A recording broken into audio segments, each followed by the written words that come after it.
ఏ దారిలో నువ్వు పోతున్నా, ఏ గండం నీకు ఎదురైనా, ఏ కీడు ఎన్నడు జరగదు నీకు. అమ్మ దీవెనిది నా కొడుకా.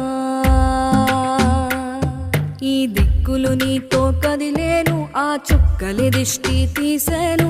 ఏ గాలి ధూళి సోకదు నిన్ను, అమ్మ దీవెనిది నా కొడుకా.